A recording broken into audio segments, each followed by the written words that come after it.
Fala pessoal, tudo tranquilo?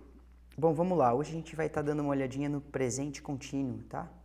Present continuous. Mas a gente vai dar uma olhada só no afirmativo, tá? Fazer como a gente tem feito até agora, né? Dividir bem o tópico para poder ter aulas curtas. Então, no próximo vídeo a gente vai dar uma olhadinha no negativo e, em sequência, na forma interrogativa, tá bom? O presente contínuo, pessoal, é aquilo que a gente, em português, vou até começar por aqui, olha. É quando a gente tem o indo, o endo ou o ando no fim do verbo em português, tá? Dormindo, tá? Comendo, lendo, bebendo, andando, trabalhando, cozinhando, tá? E quando a gente usa isso em português?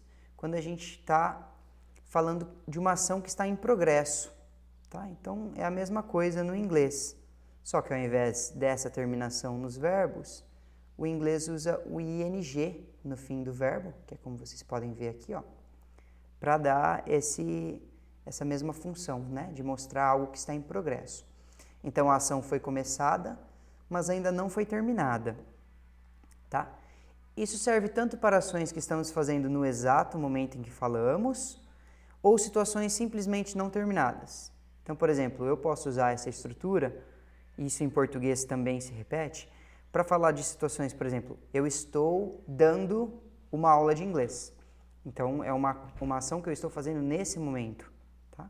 Mas eu posso também falar de alguma ação que eu comecei e não terminei, mas que não necessariamente eu estou fazendo agora. Por exemplo, estou lendo um livro esse mês. Então, eu não estou lendo agora, porque agora eu estou ensinando inglês. Mas eu posso usar, eu estou lendo um livro esse mês, tá? Eu comecei a ação, mas não terminei ainda. Então, é uma ação que está em progresso, tá bom? É importante, usamos o verbo to be como referência ao estar. Então, vocês podem olhar aqui na estrutura que a gente tem o verbo to be. Em português, a gente também faz isso, tá? Por exemplo, eu estou trabalhando. Aqui um complemento, né? Eu estou trabalhando duro essa semana, tá? Um outro exemplo aqui. Você está dançando bem. Você está dançando bem, tá? Ele está cozinhando para nós. Então, o verbo to be, que a gente aprendeu na aula 2, 3 e 4, se você não sabe ele, ó, assista a aula 2, 3 e 4 para você entender. Até porque a negativa e a interrogativa vai depender também de você entender isso daqui para poder montar as frases, tá bom? Agora, se você já está acompanhando o canal ou já sabe a função do verbo to be, no caso dessas frases, ele é simplesmente para representar o verbo estar mesmo, né? Que é uma ação que está acontecendo, tá bom? Então é isso, pessoal, não tem muito segredo. A gente tem o sujeito, tá? A gente tem o verbo to be que concorda com aquele sujeito, tá? Depois a gente tem qualquer outro verbo acompanhado de ing, que dá essa expressão de que algo está acontecendo, tá? E depois algum complemento, caso ele seja necessário, porque pode ser também simplesmente he's cooking, ele está cozinhando, não precisa ter necessariamente um complemento, tá bom? Então, basicamente é isso. Agora tem alguns exemplos aqui só para vocês entenderem. Eu coloquei, pessoal, para vocês entenderem porque que está todo colorido assim, tá? O sujeito sempre está em roxo, tá? Para vocês acompanharem a estrutura aqui de cima nos exemplos. O verbo to be está sempre em azul, tá? E o verbo no contínuo, né, com o ing, está sempre em vermelho, tá? E o complemento em preto.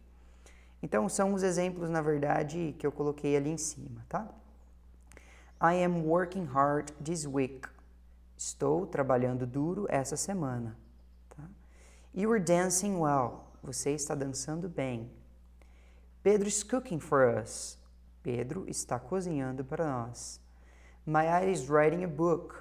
A Mayara está escrevendo um livro. The dog is jumping.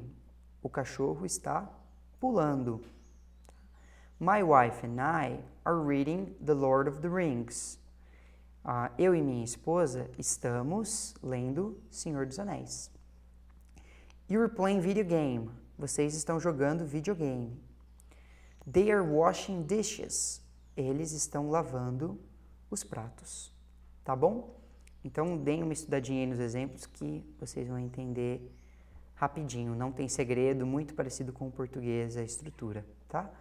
Próxima aula, as duas próximas aulas, na verdade, vamos trabalhar então o negativo e o interrogativo do present continuous, tá bom?